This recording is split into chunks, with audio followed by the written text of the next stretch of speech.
Good morning everyone, welcome to our channel join with Ravi. और यहाँ पर ग्रामर का सेट नंबर 1 है, ठीक है।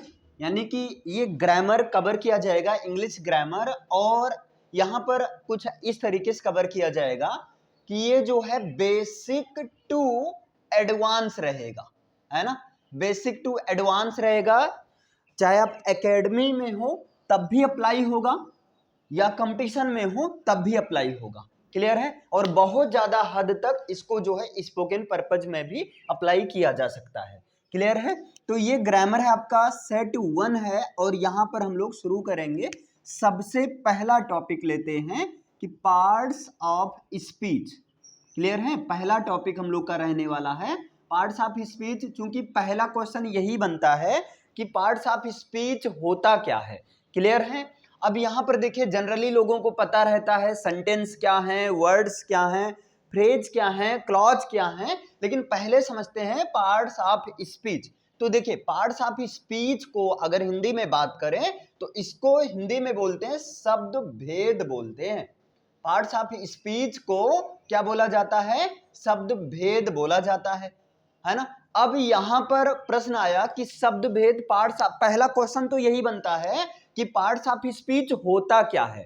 अभी किसी से पूछो पार्ट्स ऑफ स्पीच, क्या नाम गिनाने लगेंगे कि हाँ पार्ट्स ऑफ स्पीच 8 हैं, noun, pronoun, adjective, verb, adverb? नहीं, उसके पहले ये समझो ये है क्या, पढ़ने से फायदा क्या है, नहीं पढ़ेंगे तो क्या होगा, और पढ़ेंगे तो क्या होगा। यानी कि सबसे पहले समझो कि पार्ट्स ऑफ स्पीच है क्या।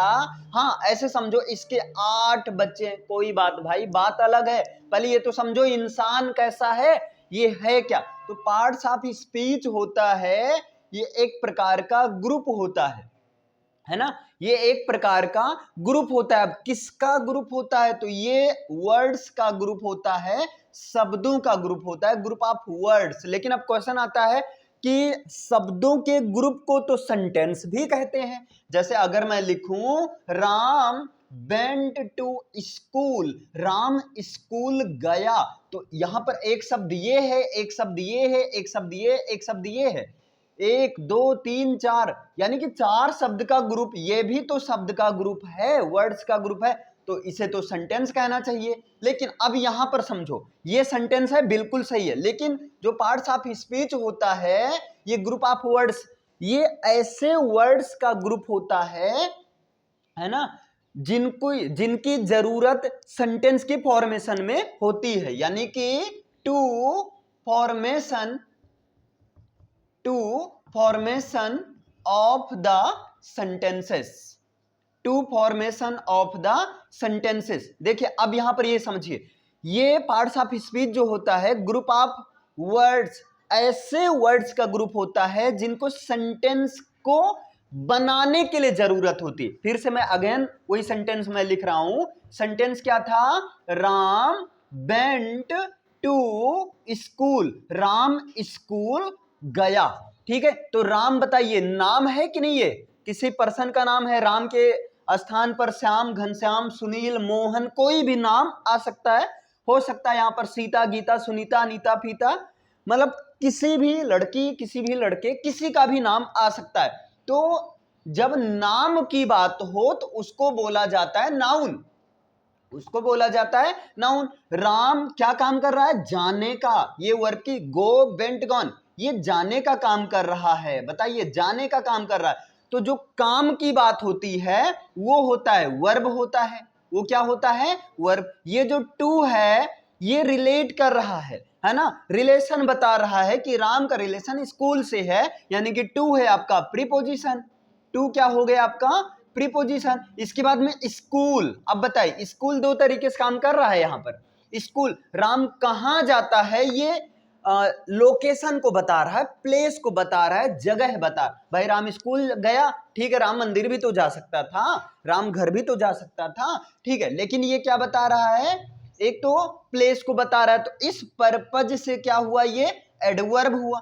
इस पर्पज से क्या हुआ? ये एडवर्ब हुआ। लेकिन आप कह रहे हो नहीं नहीं, स्कूल तो नेम है, स्कूल कई तरह के होते हैं। तो इस तरीके से सोचोगे तो स्कूल जो है एक नाउन की तरह की काम कर रहा है, कॉमन नाउन है। स्कूल में कई सारे स्कूल आते हैं, तो देखिए ये जो सेंटेंस बना 1 2 3 4 यानी कि 4 वर्ड्स का ग्रुप है। तो ये चीज होता है, ये सब क्या पार्ट्स ऑफ स्पीच है। तो एक्चुअली जो है अगर मैं पूछूं पार्ट्स ऑफ स्पीच होता क्या है, तो आपको सिंपली बताना है कि पार्ट्स ऑफ स्पीच जो होता है generally group of 8 words, group of 8 words, ये 8 शब्दों का ग्रुप होता है।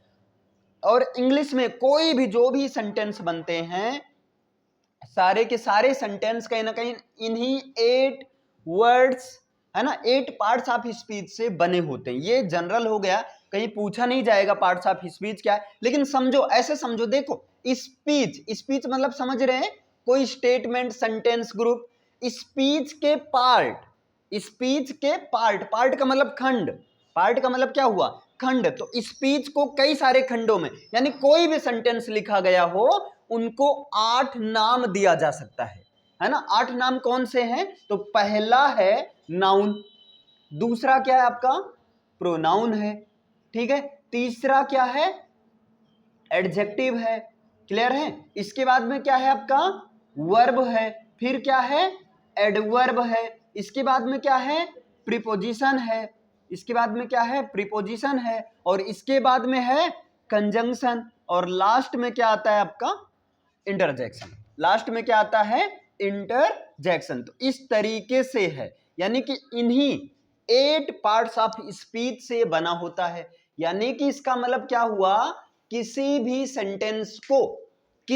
सेंटेंस को इन अगर नाम देना हो, सेंटेंस के पार्ट को, स्पीच के पार्ट को, उसके एक एक खंड को, एक एक शब्द का नाम देना हो, तो नाउन प्रोनाउन, अब इन्हीं में से नाउन जो है सब्जेक्ट या ऑब्जेक्ट की तरह काम करता है, प्रोनाउन जो होता है, अभी इस पर आते हैं। एक एग्जांपल और देखिए, जैसे मैं यहां पर लिख रहा हूं आई एम अ टीचर, है ना, मैं एक टीचर हूं। अब यहां पर बताइए आई एम अ टीचर, यहां पर आई है भाई, आई मतलब मैं, मेरा तो कुछ तो नाम होगा, ऐसा तो है नहीं कि बिना नाम का पैदा हुआ हूं, हाँ बिना नाम का ही पैदा हुआ हूं, लेकिन नाम तो रखा ही जाता है ना हर कोई का, तो मतलब नाम तो होगा ही। जैसे मैं कह दूं यू आर अ टीचर, आपका भी कोई नाम होगा, तो नाम की जगह पर यूज हुआ है ये आई। एक्चुअली में मेरा नाम रवि है, तो रवि के जगह यूज हो, या जो कोई भी बोल रहा है उसके जगह यूज हुआ है, क्लियर है। तो जब नाउन के जगह किसी शब्द का यूज किया जाता है तो उसे क्या कहते हैं प्रोनाउन कहते हैं।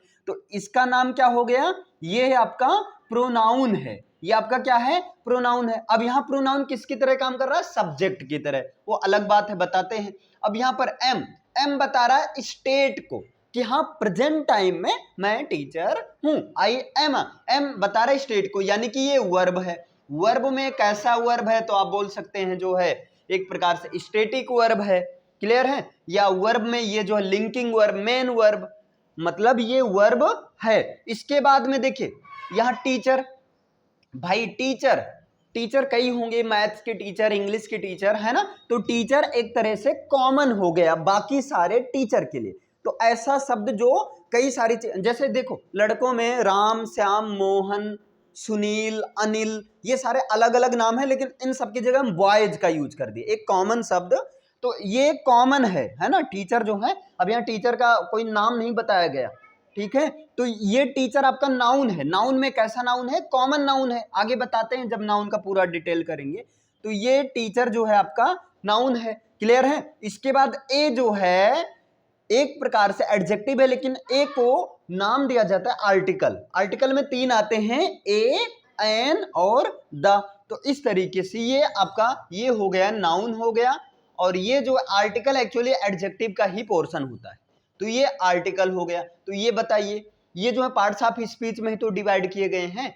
मतलब यहां पर देखो, ये तो मैंने समझने के लिए बताया कि पार्ट्स ऑफ स्पीच होता क्या है, क्लियर है। तो पार्ट्स ऑफ स्पीच जनरली जो है वर्ड्स का, ऐसे वर्ड्स का ग्रुप होता है जिनको सेंटेंस के फॉर्मेशन में जरूरत होती है। यानी कि इंग्लिश में किसी भी सेंटेंस को बनाने के लिए इन्हीं 8 पार्ट्स ऑफ स्पीच में से नाउन, प्रोनाउन, एडजेक्टिव, इन्हीं को घुमा फिरा कर लिखेंगे। बस किसी को एक सब्जेक्ट के रूप में, किसी को ऑब्जेक्ट के रूप में, मतलब सबका थोड़ा सा रूप चेंज हो जाएगा, उसका फॉर्म्स चेंज हो जाएंगी, बाकी रहेंगी यही 8 पार्ट्स ऑफ स्पीच। अच्छा, इंग्लिश ग्रामर की बात करें तो ये बहुत ज्यादा जरूरी है। 50% टॉपिक यही कवर कर लेता है, 50% टॉपिक यही कवर कर लेता है। यहीं से आपका सिंटेक्स बन जाता है, यहीं से आपका सब्जेक्ट वर्ब एग्रीमेंट बन जाता है, सारे रूल यहीं से मिल जाते हैं। क्लियर है? तो चलिए इसे लिखिए, हेडिंग बनाइए, पार्ट्स ऑफ स्पीच। आप लोग भी साथ में लिखते चलिए, पार्ट्स ऑफ स्पीच।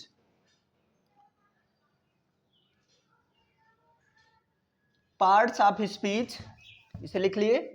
अब पार्ट्स ऑफ स्पीच में लिखिए, generally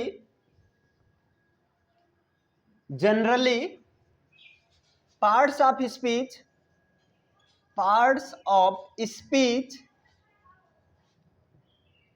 generally parts of speech are 8 in numbers.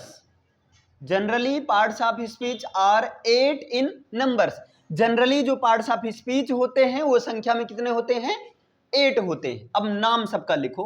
पहला है नाउन, और नाउन के सामने ऐसे ब्रैकेट में जो है लिख लीजिए इसकी हिंदी संज्ञा, है ना, इसको हिंदी में याद रखो, थोड़ा सा हिंदी ग्रामर में भी काम आ जाएगा। दूसरा लिखिए प्रोनाउन। सेकंड जो है प्रोनाउन, प्रोनाउन मीन्स हो जाएगा आपका सर्वनाम, प्रोनाउन यानी कि सर्वनाम।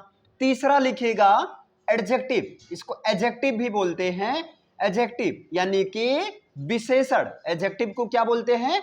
विशेषण बोलते हैं। ये हो गया। इसके बाद में नेक्स्ट लिखिए, फोर्थ नंबर वर्ब। ठीक है, वर्ब मीन्स हो जाएगा क्रिया, वर्ब मीन्स हो जाएगा क्रिया। इसके बाद लिखिएगा नेक्स्ट यानी कि 5 नंबर एडवर्ब। एडवर्ब मीन्स हो जाएगा क्रिया विशेषण। एडवर्ब मीन्स क्या हो जाएगा? क्रिया विशेषण।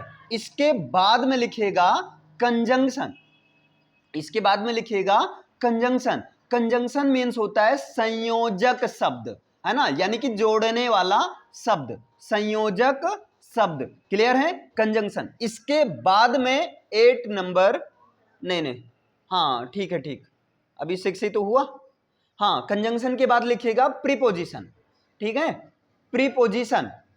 प्रीपोजिशन, प्रीपोजिशन मीन्स होगा संबंध बोधक शब्द। हिंदी के साथ लिखिएगा संबंध बोधक शब्द।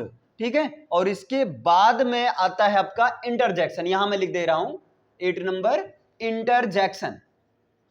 इंटरजेक्शन, इंटरजेक्शन मीन्स होगा, क्या होगा? विस्मयादि बोधक शब्द। इंटरजेक्शन मीन्स होगा विस्मयादि बोधक शब्द या विस्मय सूचक शब्द। ठीक है, विस्मयादि बोधक शब्द। क्लियर है? तो ये हैं 8 पार्ट्स ऑफ स्पीच। पहला पॉइंट क्लियर है यहां तक? Generally parts of speech are 8 in numbers.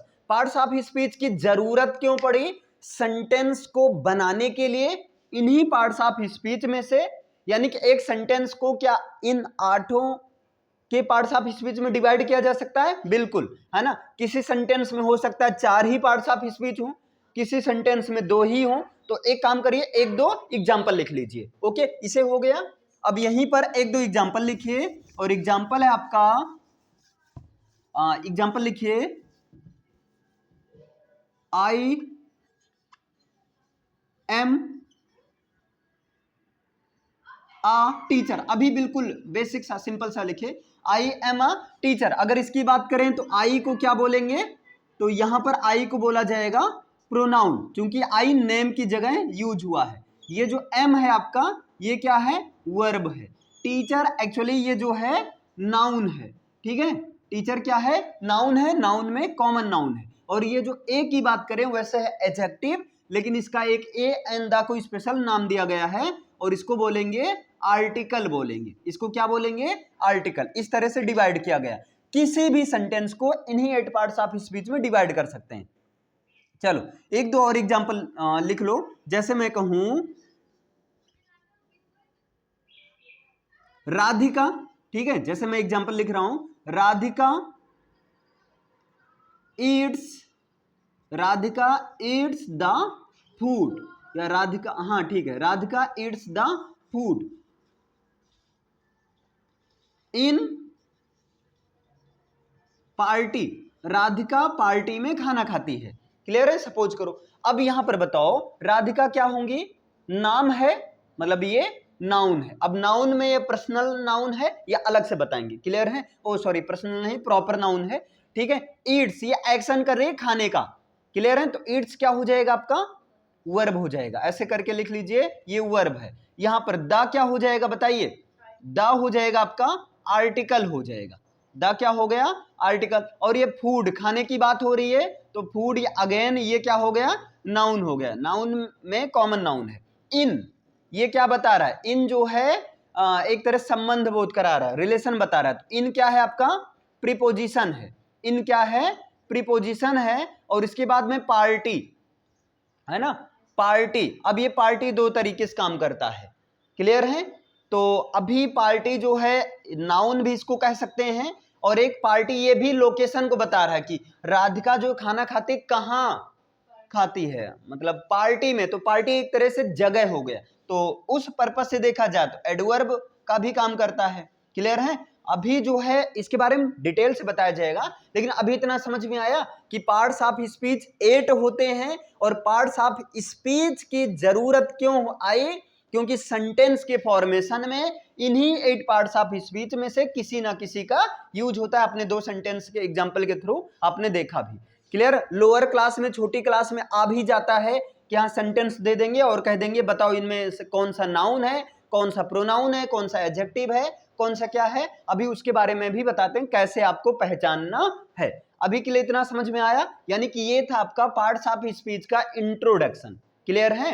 Introduction में सीधा आपने देखा पार्ट्स ऑफ स्पीच क्या है, नंबर में कितने हैं और क्यों इसकी जरूरत है, क्लियर है? इसे लिख लीजिए।